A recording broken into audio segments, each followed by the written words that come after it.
Welcome back to the Dynasty Rewind YouTube channel. We are mocking it up today in a one quarterback tight end premium PPR mock draft today. We're going to show you the ins and outs, how to win your draft, find the value where it is to be had. Maybe there'll be some reaches that we can dive into. But first off, how are you doing today, Matty Big Chest? I'm doing good, man. And you said win your drafts. And last year, do you know I'm on the 102 this year? Do you know who I took 102 last year in one quarterback leagues? Jonathan Taylor. Oh, DeAndre Swifty. Swift, my boy. Fair He's enough. my 102, so I'm excited to be on the 102 in this draft. And it's exciting because the 102 you have two options really, depending if Najee goes 101. So you have two options really to choose from, and it's depends on what your roster looks like. So it's gonna be fun. We got the rewinders in here with us. We got some Patreons with us, and it's gonna be a good time, man. What are you excited about with this draft season? How have your rookie drafts gone, Bob? I've just started getting into a couple. I think I just started one last night, and I've started a couple this morning. And it's been a real mixed bag, because we did so much mocks before the draft, and we've done a few since. But what I've noticed is like quarterbacks, especially in Superflex and two quarterback leagues, are actually still falling down the board, which to me is surprising because you think they have so much value, especially in Superflex, but team needs play a huge role, and not if you're at the top of the league, you're not necessarily looking for a quarterback at the top of your draft. So sometimes you'll see these guys slide.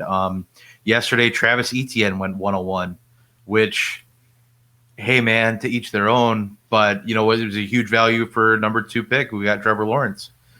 Mm-hmm.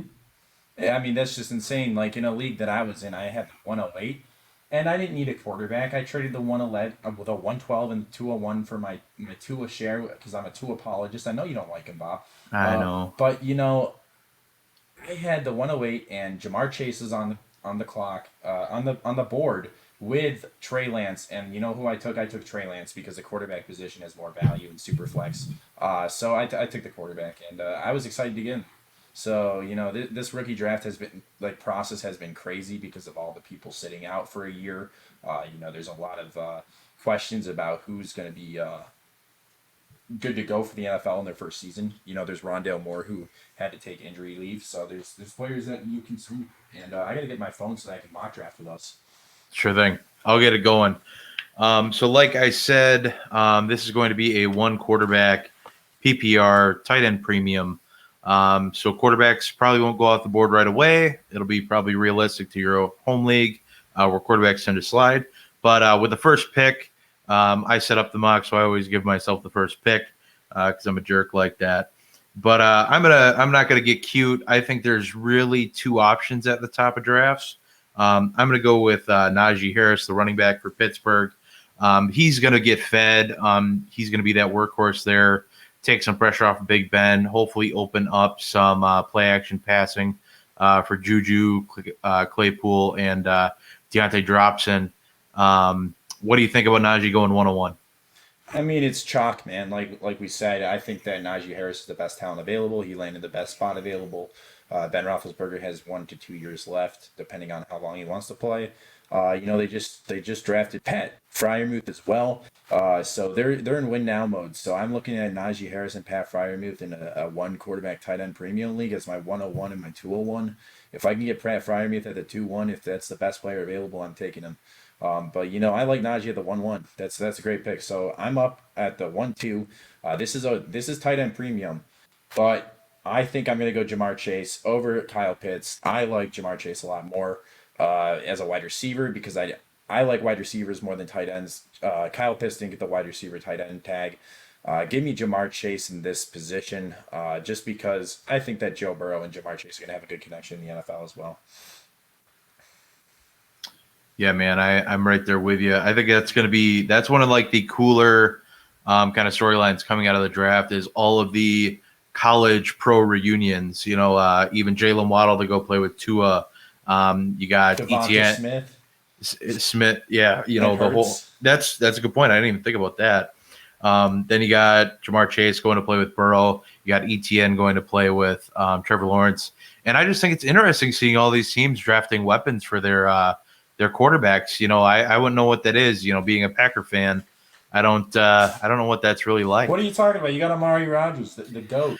Yeah, I know. It's A. Rogers to A. Rogers. I do like Amari Rogers in all honesty, but it would have been nice, last year when we traded up to get Jordan Love instead if we would have grabbed T. Higgins. Imagine that offense.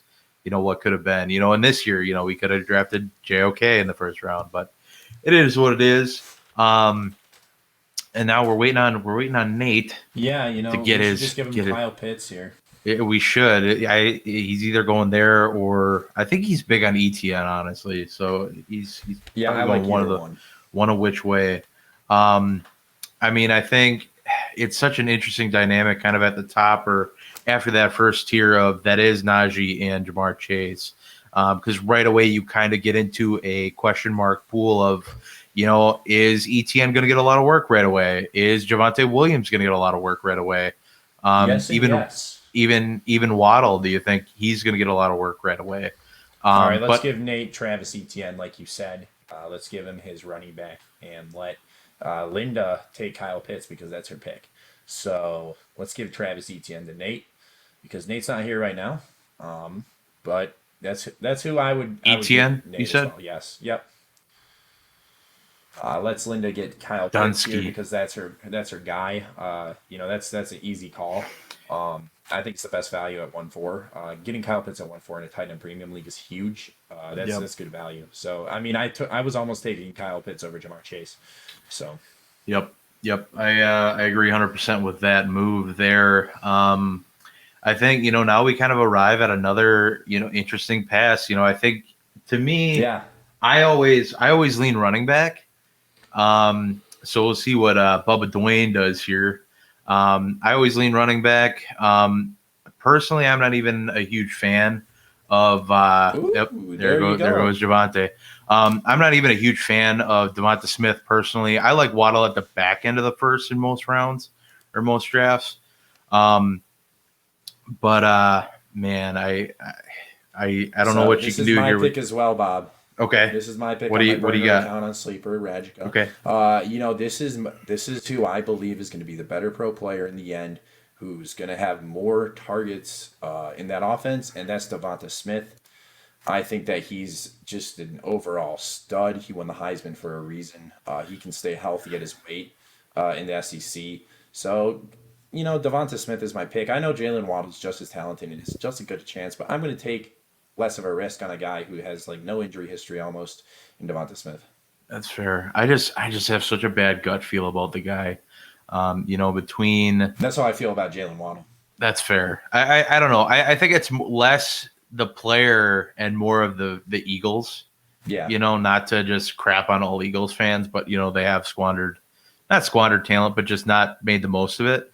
I think it has to do more with their drafting though. I think their drafting has been piss poor. Right. To say the least.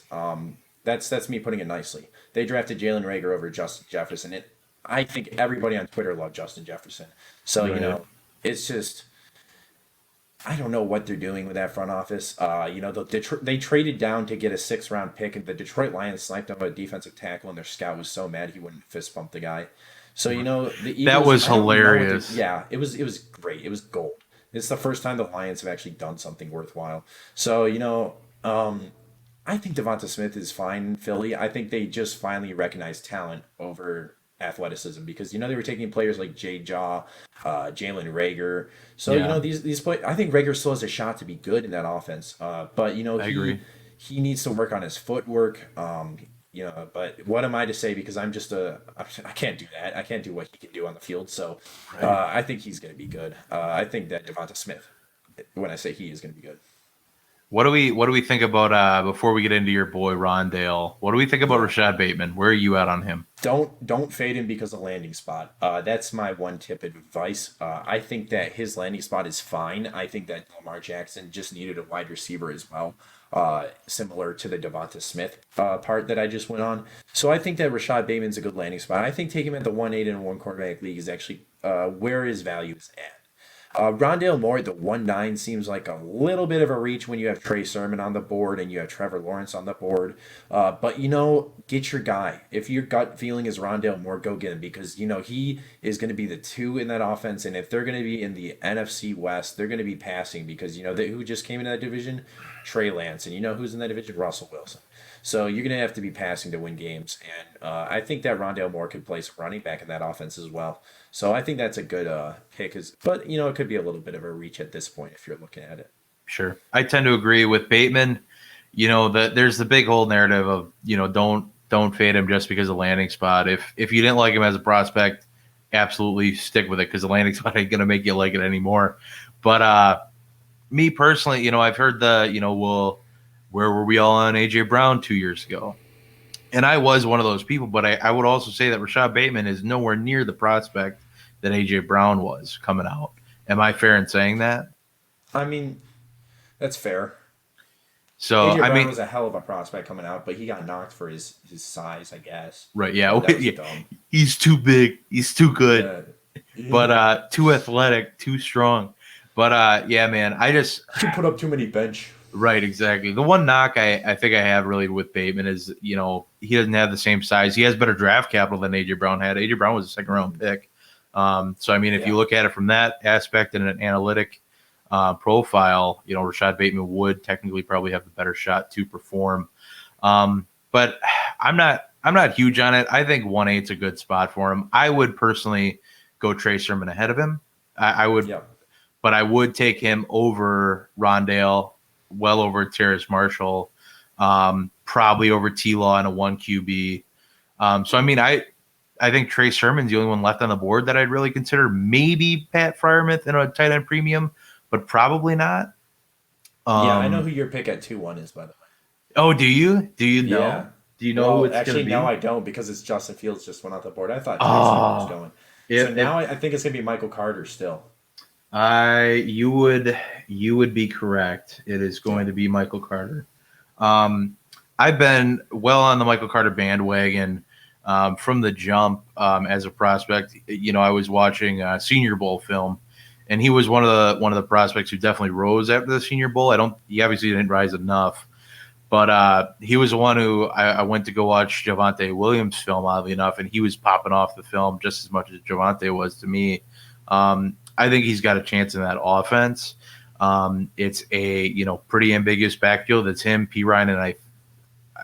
There's some veteran there that I think is solid too. That's there to probably just eat work. Yeah. But he's going to have Tevin Coleman. Tevin Coleman, that's what. Yeah, the injury prone. Yeah, so I mean, I don't see him as much of a challenge, but I do think that. P. Ryan could put up a fight. They could be a nice 1-2 punch. Michael Carter gets touted as purely being a third down receiving down back, when in reality that's not super his game. He's more of a rushing back than a receiving back. I think he's a lot like Devin Singletary, but fast, a little more juice, and bigger and better in every other way. Same size as Singletary. No, he's not. He's built like 5'7". He's built like a truck. But then we get then you Terry's built like a truck at 5'7", dude. You're just a little biased. He's okay. 5'8". We love Michael Carter here. I think that I got Trey Sermon at the 2-2. Look at that pick with Jamar Chase. You get a wide receiver and a running back. If you're looking to add value to your team, Trey Sermon at the 2-2 is just insane value. I think. You have. Agreed. I think that Michael Carter is your flashier pick. But Trey Sermon, I think, is the safer pick because he's the best trap running back in this class. Sure. He runs the trap scheme very well where you pull a guard. He reads that guard extremely well. Good vision on this kid. The only knock is his athleticism, but he makes up with that with his vision. And then Nate followed up the Trey Sermon pick with Kadarius Toney. Would you rather have Elijah Moore or Kadarius Toney right now? I would probably lean. I wanna lean Toney, but I feel like Moore is the better pick. Yeah. I just think being PPR especially, I think that's going to fit him really well. He's going to be a lot of balls. I was actually a pretty big fan of Elijah Moore as a prospect. I didn't see him as a first round pick or anything like some people, but I thought he had a lot more to offer. I thought he was pretty twitchy, quick, a pretty fairly big body for his size. He's smaller in stature, but he's built. He's has a thick, lean build. But so I'd probably pick him over the two. I do think Tony needs a little respect just because of, first round draft capital. It's not like they're gonna sit in behind Shepard and who's the other one? Shepard. No, it's just Shepard and Galladay there now, right? Mm-hmm. Yeah. So I mean, they're not gonna. He's gonna be used, and I think the fact that Urban Meyer, that was the guy he wanted over ETN, but ended up grabbing ETN at the 23 anyway, or at 25 anyway. But he should have taken Rondale Moore. If he wanted the wide receiver like Darius Toney, that's the one I was mocking all off season. Remember me? I was like, Jaguars, they're gonna take Rondale, but they took the guy who's just as explosive, Travis Etienne. I think that's a better pick, honestly, because they already have a pretty good wide receiver core, Laviska as their slot. They don't really need a slot. So I just grabbed Pat Freiermuth at the 2-6. Before you ask a question, Pat Freiermuth in a one quarterback league, I think that he's going to give you instant production at the tight end position. I think that he'll compete with Kyle Pitts for the most yards by a rookie. I think it'll be closer than people are thinking because, they have Ben Roethlisberger as a quarterback, and he loves his tight ends. So I think that Pat Freiermuth is going to get a lot of yards as a rookie. So that's my bold prediction from this video. What do you think about Pat Freiermuth? And do you think he'll finish close to Kyle Pitts? I think if he does, it'll be like a really consistent kind of boring season where I think Pitts will have a lot of like huge games. Yeah, that he blows. Followed up with like dumps. But follow it up with a dud. Exact. I think that's more of what'll but they would end up pretty even. I think Freiermuth is the more steady Eddie, 10-point game kind of a guy where Pitts will have nothing and then he'll have 28. I don't think I think that's kind of how they profile to me. But Freiermuth, I thought was pretty polished. I don't think he needs a ton of work. Obviously, when it comes to scheming and stuff in the NFL, it's a lot different. You have to, learn blocking schemes and all that, as opposed to, just running routes. And it's a lot more intricate in the NFL than it is in college. But going back to kind of touching back on Tony, if Urban Meyer wanted Kadarius Toney so bad, does that concern you with the outlook of that receiving core in Jacksonville? Like, does it concern you with Shenault that maybe he doesn't see what some fantasy players see in the guy or another player on that offense? Or do you think they need to fill another spot anyway? I mean, isn't Laviska Shenault a captain already as a rookie? Like, I don't know. I think he has a captain patch. Really? But, I think they love Laviska. For it. But, I think that Laviska is a really good wide receiver that fell to the third due to injury concern. I think he was a first-round talent, and if he went out this year and he was fully healthy, he would have been a first-round pick. I love Laviska Shenault. I'm a Laviska truther. I think he has all the talent to play in the NFL. He's a really good rack guy, so give me all the yards after the catch. And I think that DJ Chark and Marvin Jones are really good steady eddies for that offense. And then you have your Golden Tate kind of player with Laviska, who's going to get all those yards after the catch. So I think their offense is going to be good. Fair enough. I was just curious. That's just a thought I had. We've had 3 quarterbacks go off the board, and we're at the 2-8. Trey Lance was a third. I think that feels. I think I would swap Fields and Lance in my own draft, but I can understand why people put Fields above Lance because of rushing upside. I think that Lance just has the better situation. See, my thing with Fields and Lance is I'm projecting Fields will start day one, and that's why I have Fields ahead of Lance. In a lot of, even my Superflex rankings right now, Fields is ahead of Lance. He's my number 2. I think. Yeah, he's my number 2. And it's solely because I don't think Lance sees much time year one unless Jimmy G gets hurt. Listen, Bob, you don't pick a quarterback 3 to sit him year 1. You don't pick a quarterback that hasn't played 10 games in a college setting in the FCS at pick 1 to start or at pick 3 to start him right away. Did say he picked Lance because he's the most pro ready in his eyes. No, this is the guy yes he. No, he didn't. Yes, he did. I don't know why he would say that. I refuse to believe that. I think I saw it on Twitter from a Twitter scout, but don't knock it because it's Twitter. So I thought I saw that, and it could be wrong, but I think that Lance is more pro ready than Justin Fields. but Justin Fields will get the start right away, like you said, Oh because man, Andy Dalton is not elevating the team to wins in sure, my mind. He's just going to be that game manager where Justin Fields can elevate the team. Same with Trey Lance. I think Jimmy G is more of a game manager at this point in his career, where Trey Lance can elevate the team. So it's more so when they're ready. I think that Trey Lance has a better supporting cast around him. I think he has a better offensive line. I think he has a better offensive mind as head coach. So that is my reasoning why I'm taking Trey Lance before Justin Fields. Um, and I think that he can be very raw at times on the field, but he does show really good pocket poise, and he moves in the pocket really well. So I think that Trey Lance has a lot of talent. We just saw Diami Brown go off the board as well as Amon Ra, the 2.9. Amon Ra is not a second round pick for me, and I'm a Detroit truther. I think Rashad Perriman's going to outproduce Amon Ra this year. So yeah. I don't get why we're taking Amon Ra so high. I know Sean loves Amon Ra, so I get why he's taking him, but I don't get why the Yeah. consensus is so high on Amon Ra. I'm low on him too. I've had the pleasure of seeing his brother play in Green Bay. I wouldn't say perform.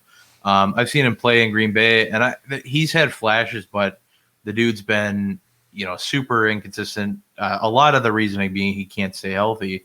I don't think Amon Ra has had those issues, but still, at the end of the day, I watch Amon Ra play, and I'm just like, dude, like I don't see it. Like, What's the sorry, elite like. trait on tape? Right. There's nothing he does spectacular. I think Hmm. like EQ, maybe he's a supporting cast that has a big game here and there. I don't see the allure. It could be, clip it. It's probably a freezing cold take a year from now, but it is what it is. That's just what I see. I think, 2.9 is almost third round. Um, would be pushing third round if it was super flex. Mac Jones and Zach Wilson would definitely be up here. Speaking of Zach Wilson, just gonna snap that right away. Yeah, and Um, speaking about my guys, I'm gonna snag Nico. I had a feeling, but so I like Zach Wilson. I think he's a little raw, and I think he is like probably the fourth best quarterback in this class. Oddly enough, got drafted second. I do think he has a huge ceiling. His arm talent shows on tape. But I think there is some decision making issues that need to be addressed, especially at the NFL level. You saw him take a lot of unnecessary risks in college that just kind of played out, like just kind of, either due to bad DB play, excellent wide receiver play, whatever the case was. I don't think at the end of the day, I think he needs some work. Whereas I think Justin Fields is probably more not as pro ready as Trevor Lawrence, but the next most pro ready. And I think, and that's just with Well, reps, level of if competition, all that. if you want to But talk about starters right away, Zach Wilson's the starter. oh yeah, There's no absolutely. doubt about Yeah. it. So we should be Yeah. taking Zach Wilson QB2 then if we're talking about like Yeah. starters. That's fair. I think that Zach Wilson has starting upside from day one, and he has a lot of upside as a passer. He was my quarterback two going into the NFL draft process. He slipped to my quarterback three because Trey Lance's landing spot's amazing. But I think that he has some of the most upside in his class, if not the most. He's got an insane arm. He can just flick it off his back foot, and it just goes where he needs it to go. I just don't see that from other quarterbacks besides Trevor in this class, and even Trevor doesn't do it as well as Zach Wilson can. In my belief, I think Trevor Lawrence is a really good poised pocket passer who has really good pocket presence. Uh, but Zach Wilson's more of that guy who throws on the run, off script throws, off balance, and he makes it work. I think Elijah Moore's a perfect wide receiver for him to pair because Elijah Yeah. Moore's that guy who can run with him when he's scrambling. He can just drag across the middle of the field and just get any pass that he needs off to Elijah Moore. So I think that pairing by the New York Jets was fantastic. And same with Michael Carter. I think that Michael Carter is a great back to pair with Zach Wilson. So Zach Wilson might look like he's 12 years old, but he's got some of the most upside in his class. Right. No, I'm with you, man. What do you think about your boy Palmer going right after Nico? Love it.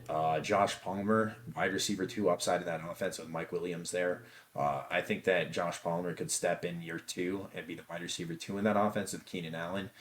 Justin Herbert, he's going to need some weapons. They're in the AFC West. If we don't forget, that's Patrick Mahomes' territory. That's the Oakland Raiders, who are going to be trying to throw bombs to Darren Waller all day.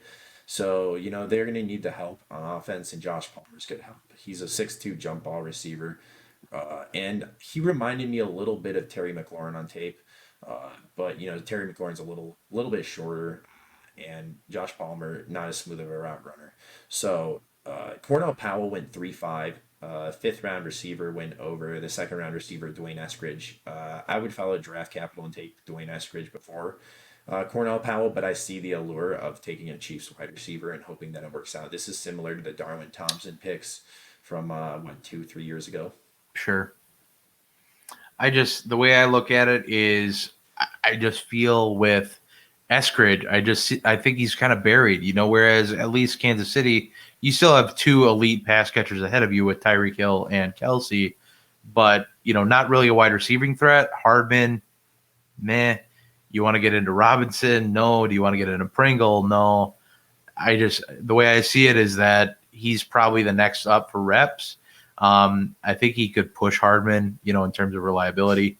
I think Hardman was a pick to basically cover their ass for if Hill missed time. Yeah. Back in the day, they picked somebody that was so similar of a mold, but in all honesty, is nowhere near what Hill is. And like I said, with Eskridge, I wasn't a huge fan of his film either. So that's just me with, passing on the capital. I'm not wild about him in that situation, I think, more than anything.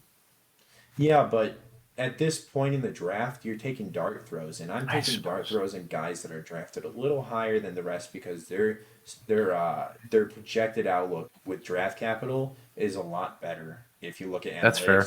Sure. And their comps are better too. So if you want to take a risk, you'll take the guy in the landing spot. But if you want to take the safer bet, take the guy who has the draft capital and the better comparisons and the better floor in the comparisons. That's fair. Dwayne Eskridge, is he more talented than Cornell Powell? He's more athletic. But I think Cornell Powell runs some really good routes. This is one of my guys from the draft class. He was my wide receiver 13 going into the NFL draft. And, he averaged 120 yards per game over his last 6 games with Trevor Lawrence. So production's there. In his last year of college, he burned Denzel Ward. Not Denzel Ward, but what's his name? The Ohio Shaun Wade. He burned Shaun Wade on a corner route. Doesn't take much. It doesn't. It really doesn't. You just got to flip his hips. He's got to go to the Crocker school, man. Crocker's a great guy. It's crazy how quick that Shaun Wade was a top of the first round prospect going into his last year, and he got drafted in the 5th round, I think, 5th or 6th round, off the top of my head. I know he got drafted late. It wasn't day 2, so he got to sit for a nice long time. We finally see our last of the top 5 quarterbacks come off the board. Mac Jones, I could see him going undrafted in a lot of 1 quarterback leagues. Especially based on the side. If you're a 10 team, he's probably going undrafted. If you're a 12 team like this, or a larger league, probably going to get drafted to a QB needy team. But what did you think of the Mac Jones landing spot? What did you think of the War Room reaction when he got drafted? If you happen to see that, what do you think of that? I love it, man. Mac Jones to the New England Patriots is a great landing spot. We had that mocked for a while. We did, and then we got told that we undervalue quarterbacks too much, and then 2 went after we picked them. So, yeah. So what? Look at that. But I like Mac Jones' landing spot a lot. The New England Patriots are going to have Cam Newton for a year. Mac Jones is going to get a sit and learn that offense, and he's going to walk into a pretty good offense after next year's draft. But what other weapons is what really concerns me. What weapons do they have at wide receiver besides some undrafted free agents like Jacoby Myers? They signed some Aguilar. Nobody. Yeah. Aguilar and Kendrick Bourne. Yeah, so those are great for Cam Newton, right? Watch out. They signed some tight ends that are good. So Mac Jones, if he steps in, he'll have to throw to those tight ends. But I think that Cam Newton's going to get the year to prove it for his final year, and then it's going to get handed over to Mac Jones. he's the future in New England. I think that he's a good pick for your third round pick, especially as a as like the 1-7. You probably don't have the best quarterback, so adding Mac Jones is good. He's got good potential. Is he going to be a top fantasy asset? Probably not. I think Dwayne Eskridge went 3-9, so I like that pick. Sean triple tapping wide receivers. Yeah, he fell in love with Rondale Moore, Amon-Ra. But Dwayne Eskridge to close is a good pick. Javion Hawkins is a good reach on a free agent if you want to. Brevin Jordan, I mean, at the 311, can't argue that. And then Anthony Schwartz, the third round pick. Good speed, like to 312, that's a value. He was a third rounder in the NFL draft? Yes. What? I didn't even know that. Look it up. Paying too much attention to the defense, man. Mm-hmm. So if you can add a third round pick like Anthony Schwartz, who runs like a 4.2, yeah, that's great value. And the Cleveland Browns didn't lose any starters that they brought from the playoffs, so they're a playoff team going with all their starters back and adding Jadeveon Clowney. And essentially adding OBJ back to the mix after losing him after like week 8. Yep, adding JOK, adding Anthony Walker to that defense, adding Greg Newsome to that defense. They've done some damage to that defense. You know, I think the hype squad was a little early on the Cleveland Brown train 2 years back when they, first started making all these moves. But now I think they're really in this. They could do some damage. They might. I would say that they probably are headed towards being the number one team in that division, possibly for a long time. Especially if the Steelers can't get their run game going, their play action stuff going. If they can't move that offense and do something with that line, they're going to be in trouble. So before we head out real quick, what were some of your favorite value picks? What were some of your reaches that you noticed? Is there a team that sticks out besides your own, of course, that you think did really well in the draft? Go ahead with that. Yeah, so looking at the draft right now, I think Linda did a really good job getting Pitts, Elijah Moore, and then, Chuba Hubbard, not my favorite pick there. But, if you have, I always say take other people's handcuffs. Take them because you can trade them. Don't take your own. You don't need them, really. But, I think that's a fun pick. See, that narrative is flawed because if you don't need them, if you don't need your handcuffs. Trade for theirs.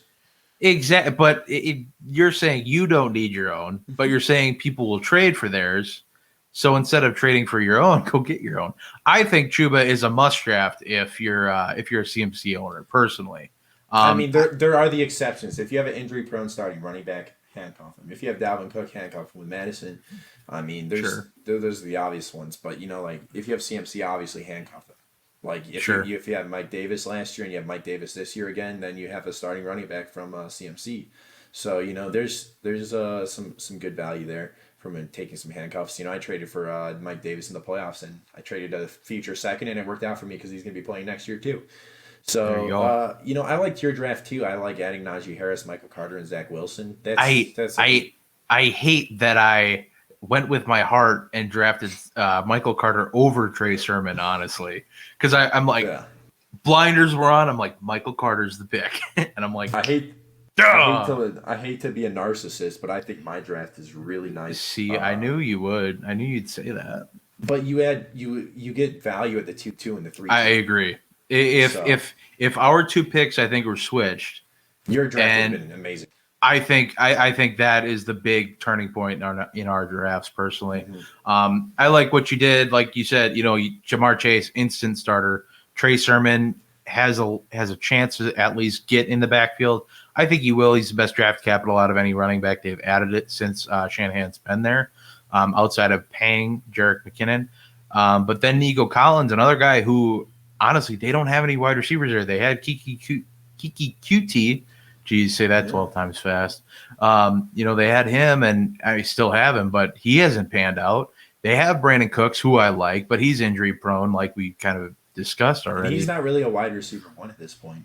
Not anymore. I don't. He's not that alpha like he used to be. 4 teams ago, maybe, but not.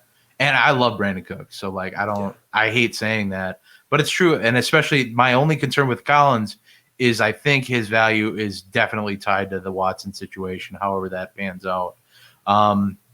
looking at value picks, I think Javonte Williams is a value. I like him a lot as a running back in this class. He's my RB2 right now, followed by ETN. So I think at 5, that's an awesome value. Like I said, I'm super iffy on Devonta Smith, but again, I get it. Like it's a gut feeling. It's not anything like I don't have anything concrete to say bad about the guy.